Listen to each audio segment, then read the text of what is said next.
Quantum technology is moving fast, but building real impact takes more than breakthroughs. It takes the right people, the right strategy, and the right ecosystem. Welcome to Beyond the Bit Quantum Pathways. I'm Amir Rasool. Each episode I speak with founders, researchers, and operators, shaping how quantum is built, commercialized, and scaled in the real world.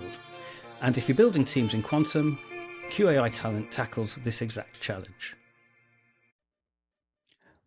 This episode has been a particularly interesting one to record because it sits right at the intersection of where the quantum industry actually is today and where it's heading.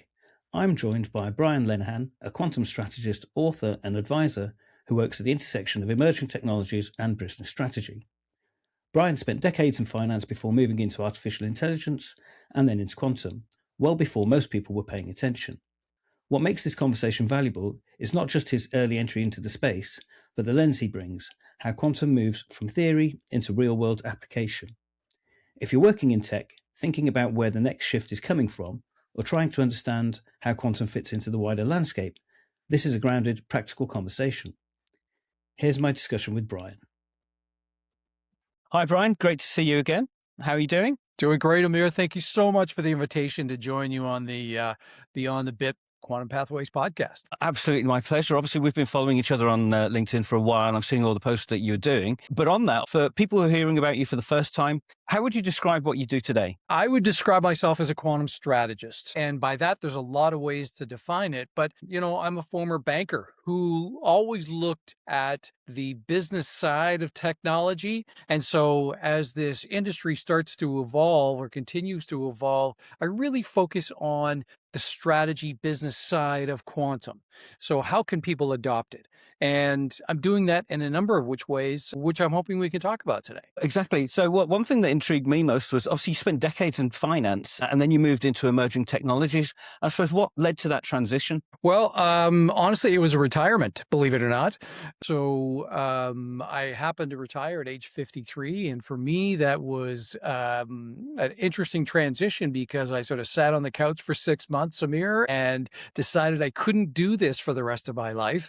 So I thought back to what kind of areas of business that I thoroughly enjoyed. And, it always kept coming back to being the business liaison in technical projects. And so working with the technology teams. And when I thought about what subsector of that was really interesting to me was when I was working with the bank, we started to work with machine learning. How could we leverage data from various different silos to aggregate that data, create some analysis using machine learning? And so I thought, well, where is machine learning taught? Where is AI taught? And at that point, this was around early 2017, MIT was leading in the thought leadership of AI.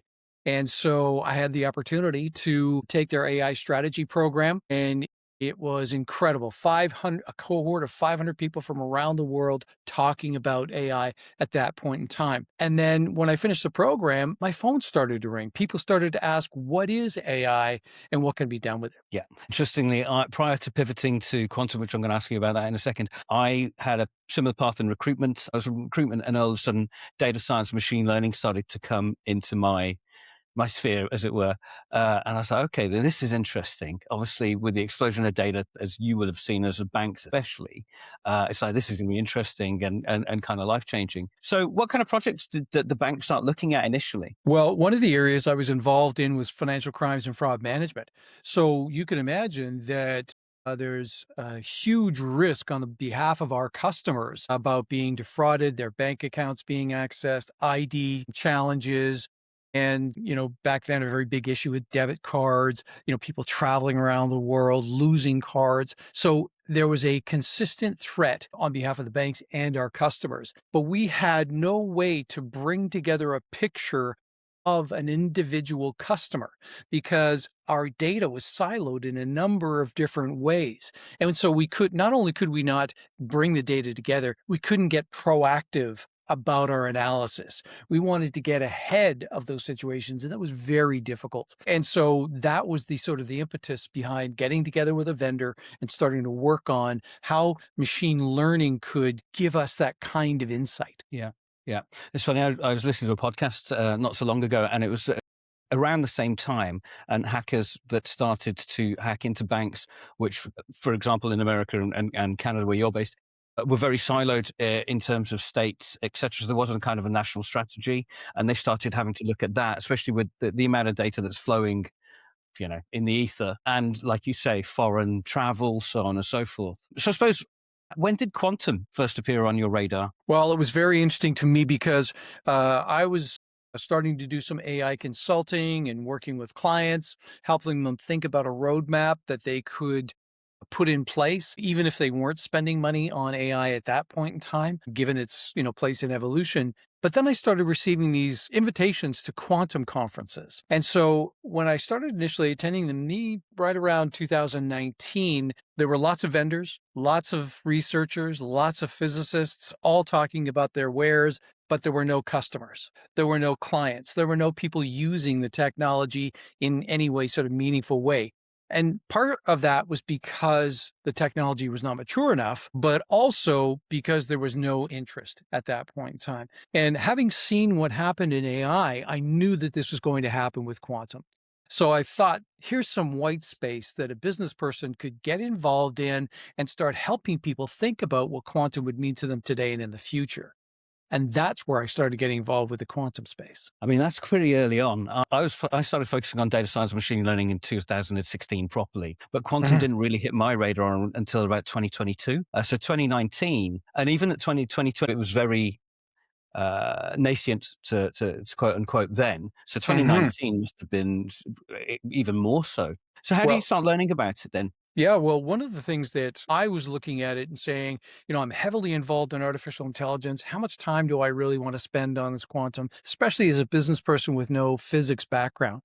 Quantum is so vastly different than classical computing. You just can't simply go in and code a quantum computer like you can with a classical system. So what I first started doing was very simple. I started using YouTube. I Yes. started going on and getting as much information as I could in a very comfortable way. So I didn't start with superposition and entanglement. I started with, what are the opportunities? What are some of the sectors that are starting to think about this kind of technology, whether it was finance or life sciences or otherwise, and hearing from them. And there weren't a lot of them, but what I was able to do is kind of understand the potential and then move backwards into the physics. So that's when I started to learn more and more about quantum physics, its 100-year history, how it went back and forth, and who were some of the leading thought leaders throughout history, all the way up to people like Feynman in the 80s. And so it was an absolute fascinating, for somebody who's curious, it was an absolutely fascinating journey. And I knew I didn't have to become a physicist or get a PhD because I'd seen this in AI before. I'd seen it in other technologies where business people really just need to understand the bridge between, a brand new technology and its possible applications. And that's how I started getting involved. I mean, going back to 2019, that's a bit of a leap at that point. Was it light bulb moment? The way I'm kind of seeing is that not a lot of people put their eggs in that basket at that point in time. So you're very much an early adopter in very much when there's not much out there, like you say, in use cases, etc. So Well, it how was far in did you funny. go at that point? Yeah, it was funny because there were lots of people moving into AI by 2019. They were starting to realize, its potential. It wasn't quite a commodity on the shelf yet, but lots of people getting into it. And what I saw in quantum was an opportunity to leap past the rest of my competitors into something that was brand new. And, honestly, Amir, at my stage of my career, I wasn't racing to a finish line. This to me is a long, long runway of opportunity. And so what I thought was, even if I spend the next 5 to 7 years just learning this technology while I continue my consulting with AI and books and all that kind of thing, it would be a worthwhile investment. So interesting. I'm glad you mentioned that, because you kind of pivoted into writing and thought leadership yourself within AI. And I know that you've written several books. I think Artificial Intelligence Foundation for Business Leaders, Mhm. and from the APA. So let's focus on that one for the time being. And then we'll come back to quantum. So tell me a little bit about that book and what was the motivation behind writing it? Well, so that does go back quite a ways to say 2018, 2019. And my intention was to summarize my thoughts. I was having a challenge, sort of with all these various different strategies and ideas, and I thought for myself, if I could compile those into one book for business leaders, consultants, so that they could take it and run with it, take it and create a strategy for a business, a roadmap, but with a basic understanding of what artificial intelligence was. Now, as I do, it's really evolved through agentic AI and other concepts. But back then, we were really just talking about neural networks. We were just really talking about machine learning and how you can train a data set, those kinds of things.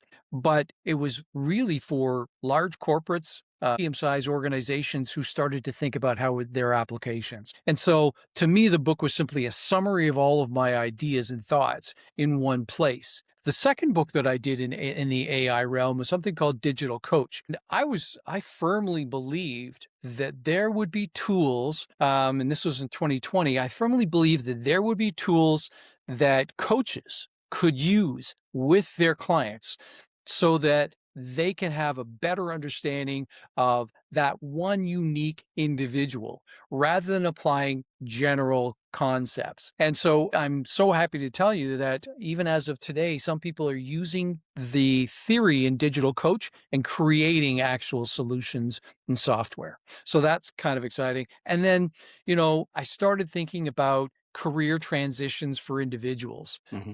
So back in 2020 or 2021, you would hear more and more about, and you, of course, being in the recruiting world, would have heard this: AI is the future. AI is the future of careers. Become a software engineer. You'll always have a job, that kind of thing. So, fast forward to today, that's not necessarily the case, but, back then it was an opportunity or trajectory that you could take. And I wanted to make sure that people had the opportunity. And then the fourth book in the AI series was the one that's just above me, called Deep Health. And I had had some real serious health issues when I retired. And I can happily tell you that 10 years later, I'm in much better shape. Well, you're looking And great. thanks.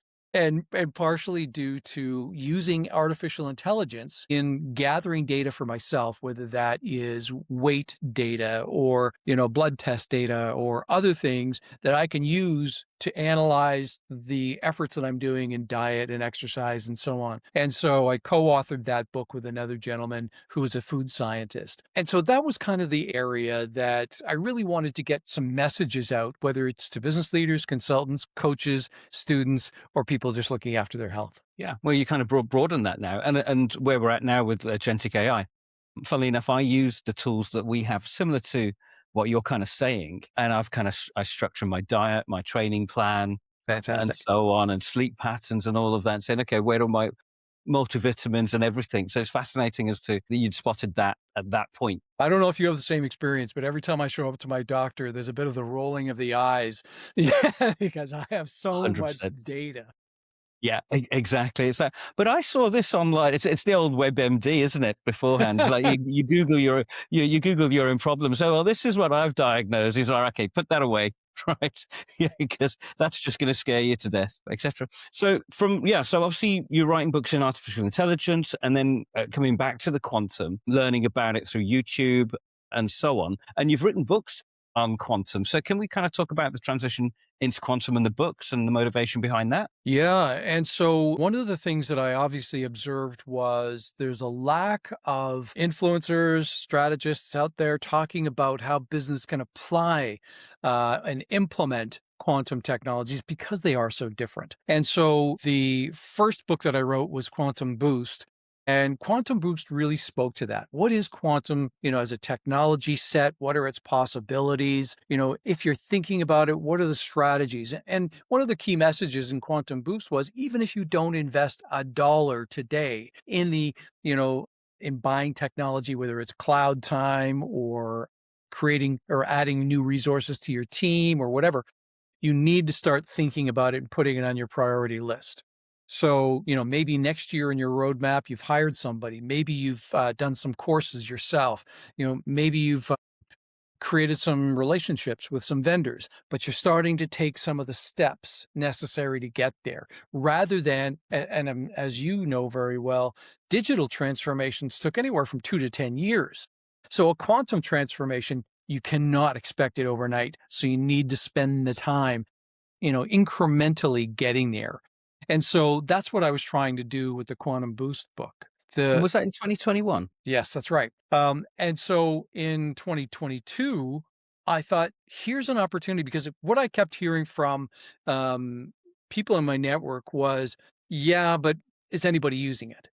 And that was a reasonable question, especially somebody who's, considering the practical side. And so Quantum Excellence talked about the 50 leading companies who are actually using within their own organization quantum technologies of some kind. Now, there's three different sets of quantum technologies, either sensing, communication, or computing. And you could, of course, add cryptography to that.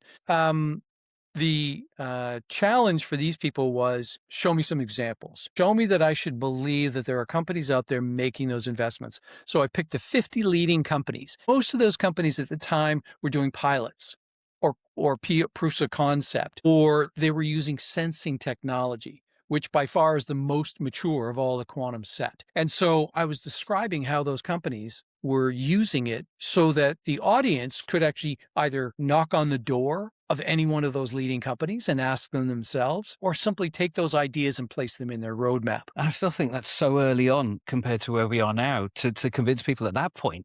Whereas I think they're probably thinking, this, what is this? So amazing. And then you wrote Quantum Excellence. Was that straight after? So it was Quantum Boosts and then Quantum Excellence, which had the 50 leading companies. And then the third book was On the Shoulders of Giants. And the idea there was an inspirational book because what is interesting is quantum is a global phenomenon.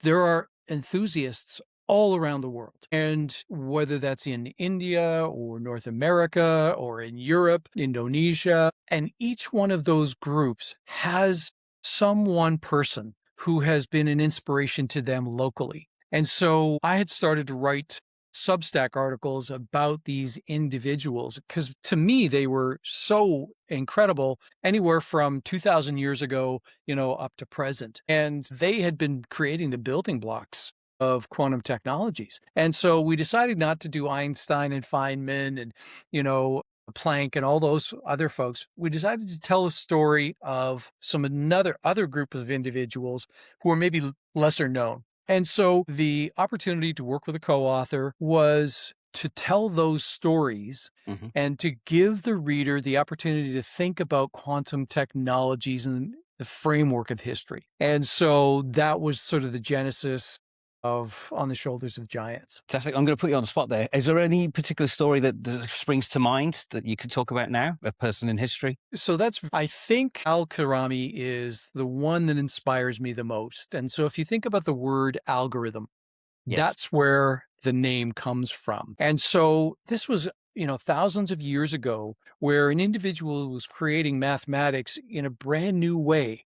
And, each time that an individual enters the human sphere, it's always a miracle. And someone who is operating with paper and quill and really rudimentary tools, but creates this arithmetic algorithm environment that we still use today. Interestingly, I half saw this post and I've saved it. I want to go back to it, but it was about talking about algebra and which was obviously quite heavy in the Middle East, and then in India they kind of Yes. started talking about negative numbers, which in the Middle East they didn't. And they're like, well, actually, if someone doesn't apply, so well, it does apply. For example, in debt, if you owe me £5 or Yep. $5, that's a negative number.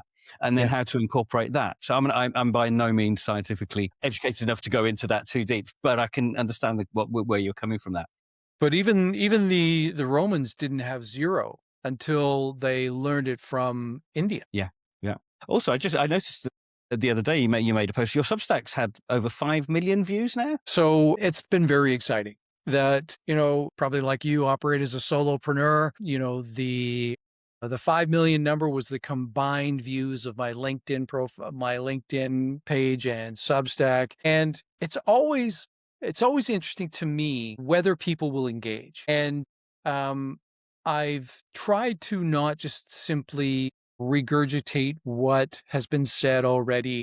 I try to contextualize, things that I'm curious about. And one of the earliest ways that I used artificial intelligence was to go into a GPT and say, give me what's at the cross section or the intersection of two completely different ideas. And so, not that I would, take that and cut and paste it, but what it would do is it would generate all sorts of ideas in my mind that I could simply, start writing about in a Substack. So that could be quantum and Mars. Like how do those two things go together? Right. And it's fascinating. I love it. Exactly. It's like you say, solo entrepreneur, you need sometimes that partner, which we don't necessarily have, but this is like a thought promoter in a way. So, put it That's in right. and say, okay, well, all right. And then you can sit there, and it's what I say is you plant a seed in your own brain and let that germinate and then see if it comes out or what comes out. And that's what's fantastic about the information that is there that we can now use. But Well, 5 million plus views is amazing. it's very satisfying, and it's great to know that it's reaching the audience. One of the things that you'll know is, 5 years ago when the GPT started really sort of just being introduced, well before Chat GPT moment, I would ask it to write a bio of myself.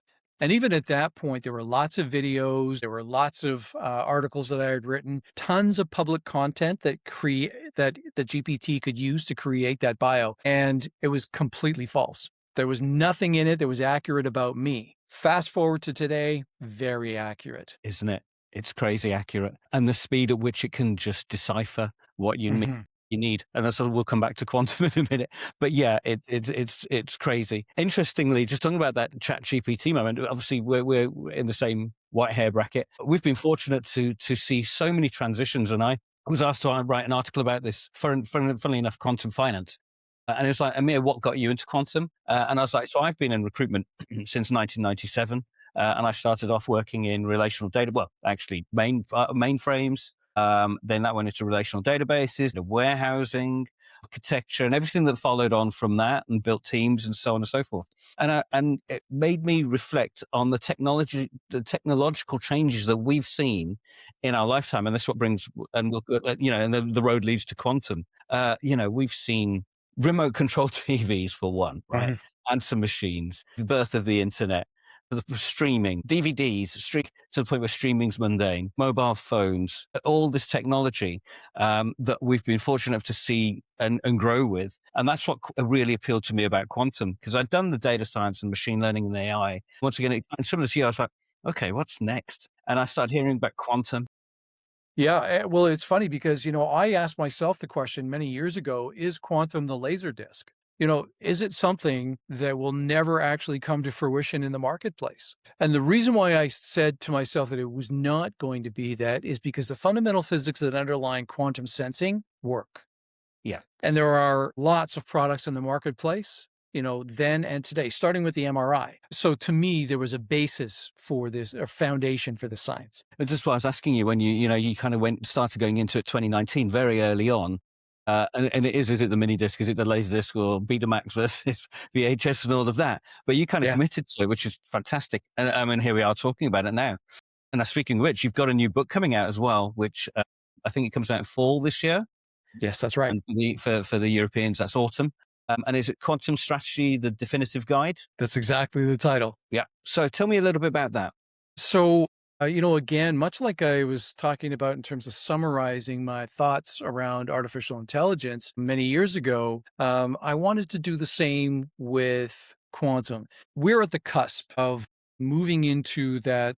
I call today a sort of a frontier era after the NISQ era, where we're just pre-commercialization for computing. And we're at a point where, governments like the government of Canada is mandating all its departments and agencies to create a quantum roadmap for cryptography by next month. And so, like a lot of the conferences I've been going to, I've been telling the story, and commercial or corporate people are saying, "What are you talking about? What is quantum? Let alone how do I create a strategy and, keep up? And what is the cryptographic risk?" And so, for me, this is an ideal time to take all of my field work with consulting and moderating panels and talking one-on-one with quantum vendor CEOs and, end user CEOs, and marry that with a lot of the work that I've been doing with the Quantum Strategy Institute and my writing in Substack, and bring that all together into a definitive guide for readers to say, all right, if I'm thinking about investing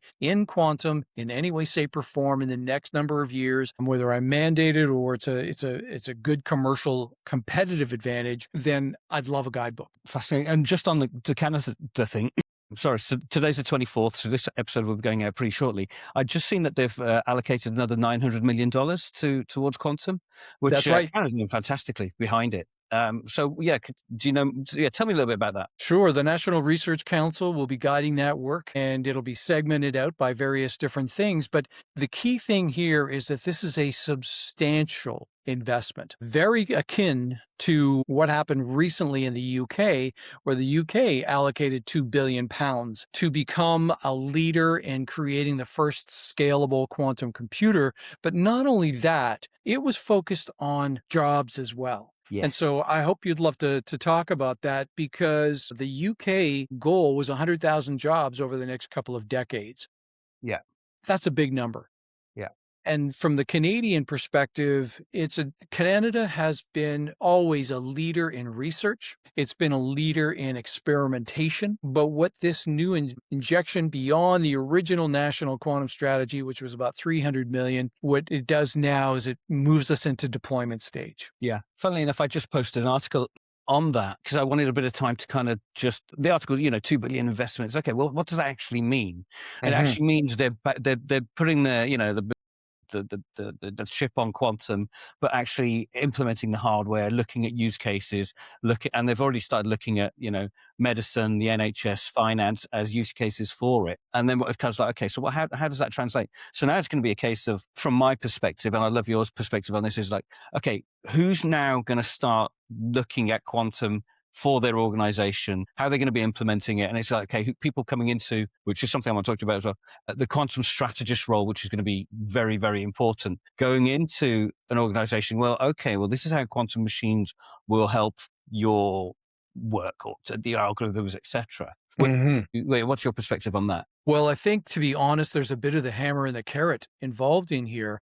And by what I mean by that is the hammer is a mandate or a standard or something that is required of an organization to start implementing quantum technologies. And the key thing there will be cryptography. So those same departments and agency I talked about in Canada, that's to create a post-quantum cryptography roadmap.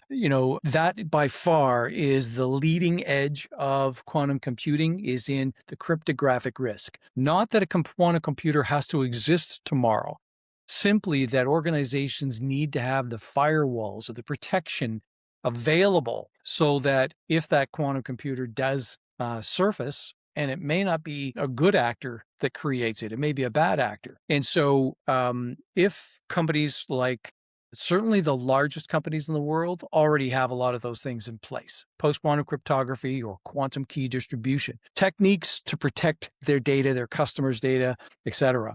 And so that, to me, is sort of the hammer. You must do this in order to protect your brand, your customers, your country. And so that's one side of the ledger. The other side is the carrot. How do you keep a competitive edge over other organizations? Let's say you're a life sciences company and your typical cycle is 12 years from initial concept to a product on the shelf. Well, your limitations are the number of molecules that you can combine in a calculation.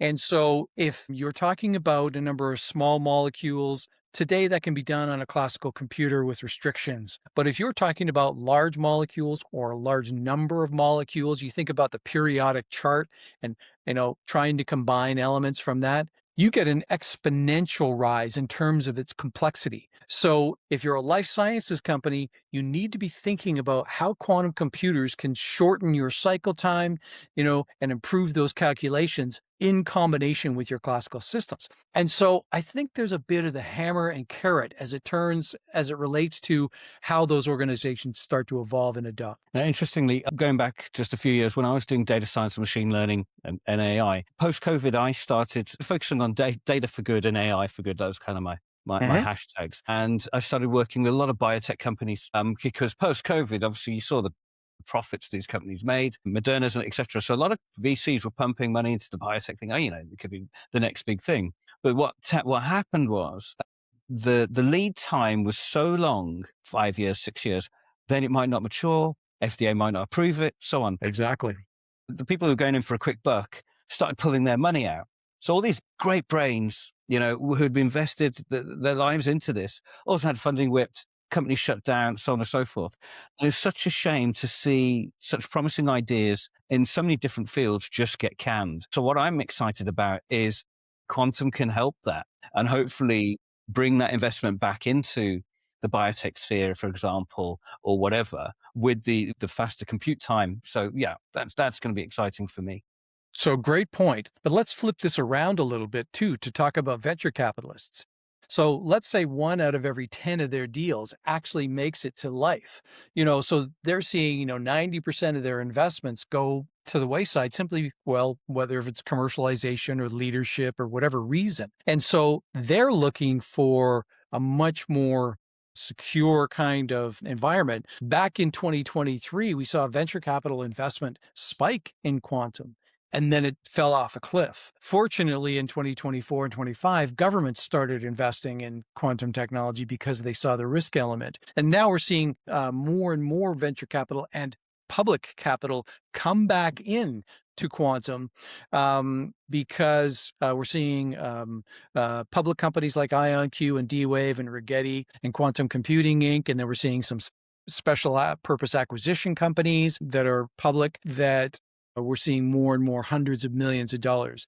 I guess my point here is that there are uh, ebbs and flows. And what I'm hoping to see is that quantum will provide many, many more opportunities for some really exciting science. Yeah.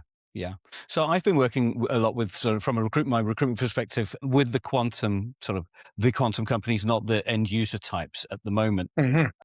But I'm now starting to talk to the end users, and I did a recent advisory work for a finance company, funnily enough, and it was part of a larger piece, but it was about, okay, let's start looking at upskilling your workforce or bringing workforce, and this could be with actuarial risk or whatever. Will quantum affect you? Okay, if it does, have you got the skill set in-house? How can we train your people? What do we need to bring in? What's available on the market? And giving them a whole kind of, a piece of work saying, okay, well, this is where you stand. This is where you need to be. These are the roads to get there, which I think is fascinating. It's hugely interesting for me. Great piece of work to do because I think that's going to be the next huge evolution, which is coming back to something. This is what you do now, isn't it? It's kind of going into organizations from a strategic perspective where companies are starting to explore quantum. That's exactly right. And quite often those organizations are saying, Brian, do we need to hire a bunch of quantum physicists? That's their initial go-to, and it's not correct. So the challenge in teaching quantum physicists the business side of, the domain problem that they're trying to solve can be challenging. Say, for example, your responsible area is portfolio optimization. And are you going to teach them mark to market? Are you going to teach them all about certain securities and, what does that mean? And how does a quantum physicist program a quantum computer in order to make it? This is a big, big bridge to build. And so what you need are a number of different types of roles within the organization to be able to take you through those steps. What will eventually happen is we have Qiskit, we have Amazon Bracket, we have all sorts of platforms that allow you to pilot or play on their Mhm. platforms. And really, the leading companies, what they're doing is they're taking some of their data, they're trying it out on those platforms, they're comparing it to the classical output and seeing what the benefit is. And then as they keep on trying it, and as the hardware gets better and the algorithms get better, they're starting to see incremental benefit compared to classical. It'll never replace classical, but they're starting to see that benefit. When you think about the roles that we need just as many people who understand the business side as we do need the science side. And particularly, like you suggested, we need those quantum strategists to be able to bridge. Exactly. And you write about organizational design, from creating that quantum strategist role that bridges the physics to the business. From your practice, what's the job description for that person in 2026? Yeah. So one of the things that, a person has to be is really curious. Things are changing so quickly in the industry, and there are 10 different modalities of quantum computer. Which one's going to be the one that you are going to eventually use? It's really uncertain. So you have to be aware of the whole industry, and that means you've got to be curious. You've got to be reading all the time. You have to be a great networker in terms of making relationships with quantum vendors, understanding where they are, and being able to distinguish between what's reality and what's hype. This theme constantly keeps coming back, where an organization will come out with a breakthrough.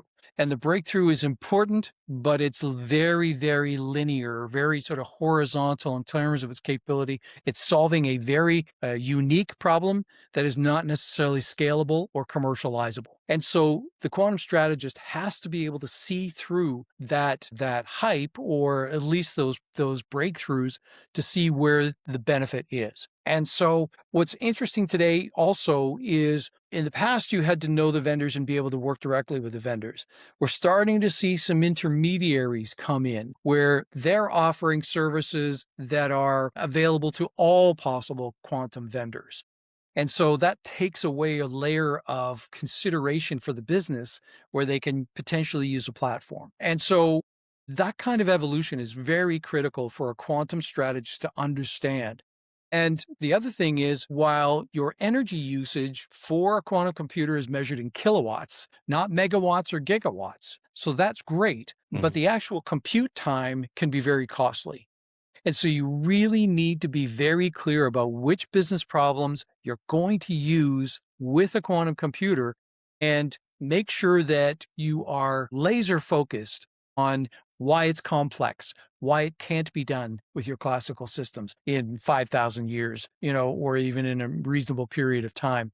And so it's critical that those quantum strategists can help the organization understand which problems are best suited for quantum technology. So are you going into organizations now as well and talking about their quantum strategy? Yep, Yeah. absolutely. And so what is interesting is I usually have about 30 seconds to talk to a CEO about why this is important for their organization. I know that in the past, if I was going to talk to them, they say, look, Brian, my IT portfolio, my budget is completely spoken for. I don't have any additional money to look into a technology that's not proven. And that made sense. But in 2026, that's no longer a reasonable state. Where you need to start protecting your organization from a cryptographic perspective, and you think about all the inventorying you have to do before you start down this path, all the prioritization of which data, which databases, which segments of your software have to be protected at all costs. And then you go down the rest of the list. So that takes time. And so when I talk to CEOs about, why they need to hear this, I'll use the government examples of timing. And then I'll talk about their organization and how long it takes. And then we start getting into prioritizing what some of their business problems are that would use quantum capabilities. Interestingly, I was listening to somebody talk the other day, and they said a way to approach it is potentially to look at it as we did with Y2K. We knew Y2K was it was happening, and we collectively, planes falling out of the sky and all this, that, the other, and so on. But the fear was there, and it created the urgency. And collectively, we were like, okay, we need to start looking at this very seriously. And I think, I'm paraphrasing and stealing that person's point, but they're saying if we start looking at quantum and cryptography, for example, as a Y2K scenario, then we're going to hopefully get on board before it's too late for nefarious or whatever it may be out there. I think we had an advantage with Y2K in that it was a definitive date. Yes. The problem we have with quantum is there is no definitive date. And so when you talk to business leaders about that, they say, well, how do I know? Like, if it could be next year, I'll move it out to next year. And So that sort of question about its timeline and importance, to me, I don't have that conversation anymore. Yeah. You Okay. know, if you haven't started, you're too late already. You need to have your organization, with a roadmap at the minimum and starting down this path and educating your team, especially your CTO or CISO. And, I honestly, part of me wishes there was a Y2K timeline. Hmm. There's a quantum clock out there that says, by 20 March the 14th, is the date. We just That's don't know, do we? just a point on the dartboard. Yeah. We really don't know. So it makes the conversation a little bit more complex with organizational leaders, but at the same time, impressing upon them, the urgency of just simply getting their protection in place before such a Q day arrives. What gets me is it's going to be such a widespread problem. I mean, and there's so many few people like you that are going into the organizations and with a really informative view, going, look, you need to know. And like you say, your 30-second elevator pitch, effectively what it is got to be nailed down and be receptive. Where do you start? Everybody's going to be affected. They will. Finance, health, everything's to be affected. But I don't think there's enough people out there to get that message across yet. No, and so the only thing we can do is rely a bit on some of the vendors. So, for example, if you're using a Google product or an Amazon product, what's within their walls will be protected by post-quantum cryptography. And so some of the major manufacturers of software, they will embed that capability. But there's so many types of software, beyond that. I, for example, have a quantum random number generator in my Samsung phone. So that provides an additional layer of security, and that's in the marketplace today. So there are variations on the theme, but to your point, if someone has a quantum computer, they can take away your RSA 2048 or even higher level security, your ECC. So you are broadly exposed, but we're reliant on some of the supersize organizations, some of the big corporates, to put those protections in place, as well as the government, because the government has a lot of our data as well. Yeah. Yeah, and even more so digital passports and etc. Mhm. All for in one place. And the interesting thing about that is like when we talk about Q Day. I was talking to a priest the other day, and I was explaining to him quantum, and I said, "How's it?" And I said, "Oh yeah, it's great." So one of the biggest shifts in modern society was the printing press. Right. And I kind of related this to him. I said, when the printing press came out, it was to publish Bibles, in large forms, which is great. And it did that. But then it also created another business, another side or a business, whatever you want to call it, where people were able to use it to mass produce propaganda or negative things, etc. And I said, so imagine the wrong people getting hold of this technology. Although we look at it as all the benefits, that can change a lot. And I said, and that's where the nefarious people or etc. That's where we've got to be scared. And we just, like you said, with Y2K, we all had Windows, etc. We just don't know who's doing what where. That's right. That's exactly right. And, what's also fascinating is that quantum is a complex science. And I know that people don't spend a lot of time talking about the chips in their laptop, integrated circuits, and how they work. So when I talk to CEOs, I don't talk about entanglement and how two particles at opposite ends of the universe are, directly correlated and that kind of thing. It's just not important. But when you do add that level of complexity and things don't go right, all of a sudden that sort of investigation that we thought it could do this, how deep do we have to dive, all those kinds of things. In a classical system, when you've got ones and zeros on and off, 15 levels of 9 accuracy, 99 point, and then 13 nines accuracy, you're depending on that accuracy level. Okay. So obviously that's your kind of consultancy. But what's your business called, by the way? So my consulting company is called Aquitaine Innovation Advisors, named after the lake near me. Okay. The philanthropic organization that I run is something called the Quantum Strategy Institute. Yes. So tell us a little bit about that. So back in 2021, as I was identifying that white space, I wanted to know if I was alone in that concept, or was there really a group of people who were similar thinking and that were part of the end user community? And so what I did was I started bringing together people and saying, "Are you seeing the same thing? Are we missing the end user? Are there no potential customers for this technology?" And so slowly started bringing people together, and today we have people from World Bank, from Standard Chartered Bank, from Google, NVIDIA, various people who are part of our organization who work on a completely volunteer basis. And what they do is they attend conferences on our behalf. They write articles and full reports. We've done reports on export controls, on national strategies, on adoption techniques, and they're all readily available on our quantumstrategyinstitute.com website for free. So what we're trying to do as a mission is accelerate the adoption of quantum technologies around the world. Okay. So if someone's listening, well, hopefully people are listening, but so if someone's listening and they want to engage in the quantum ecosystem or start looking at this, what would be, in your opinion, practical first step? So, if they are a curious person in 2026, there is no shortage of resources. And so you don't need to buy a book. You don't need to, Well, they do have to buy get one a book. membership fee. What's that? They do have to buy one book, which is coming out in the fall. They're more than welcome to. But there's so much content available on the internet or through, curious inquiries through Claude or Gemini, and you can start to train your LLM to understand you and your thought processes and, learn more about quantum technologies, remembering that, LLMs are 85 to 90% accurate. So you need to have that critical eye, but there's so many free resources today that an individual maybe with a background in business can start that path. On the flip side, I just had a webinar yesterday with HSBC and Fujitsu, and one of the Fujitsu people was a recent PhD grad. And for them, having all those resources available to understand the business side made a huge difference in terms of their learning curve. And so it's a very exciting time. And here's where I'd love to hear from you, but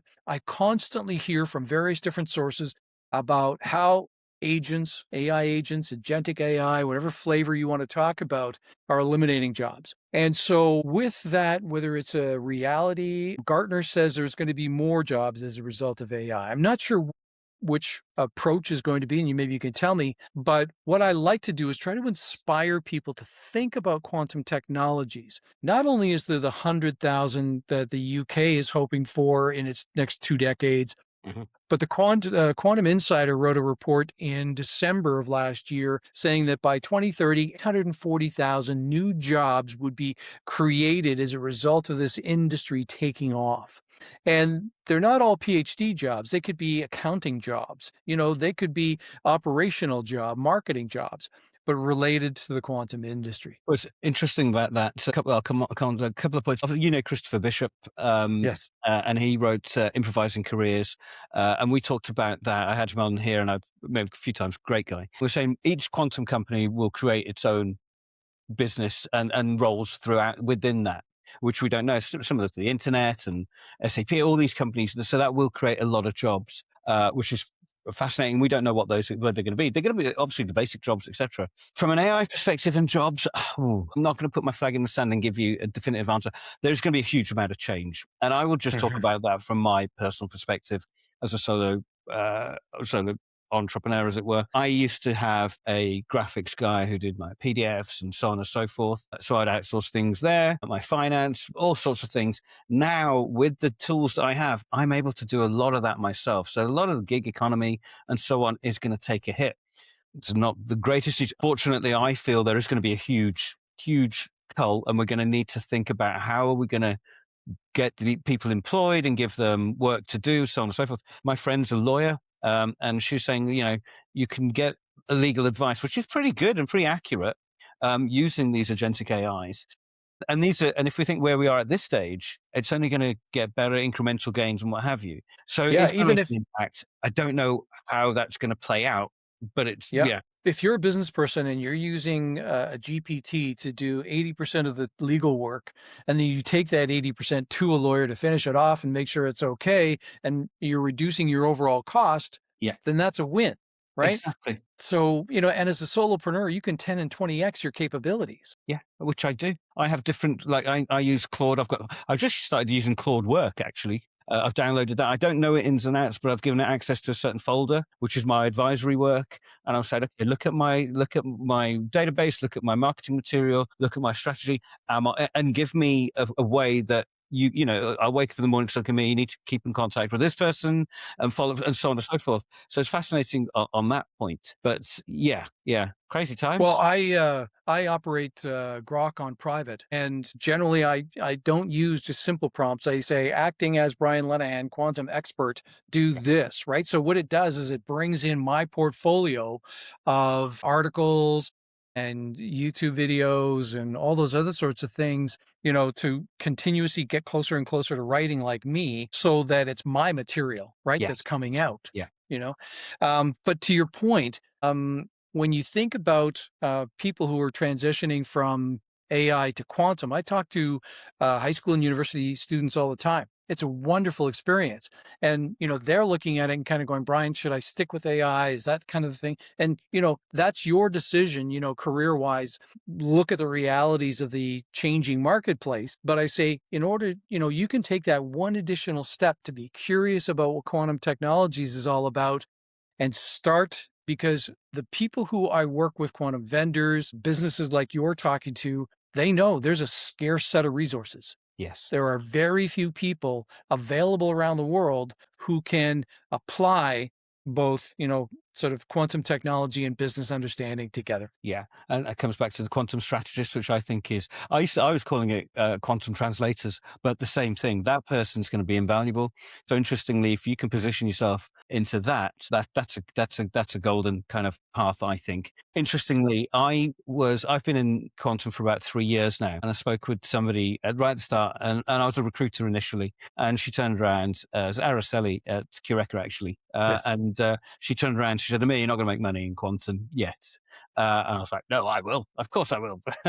And then I was like, oh, no, I won't actually. I mean, I was, but not to the degree I have done in other areas. So I kind of just backed off and thought, right, I'm just going to learn and learn and learn about quantum and just figure out what it is and when it kind of hits a kind of inflection point. And now what I do is I recruit sort of but now I'm going into organizations and saying, okay, you need a strategy to hire.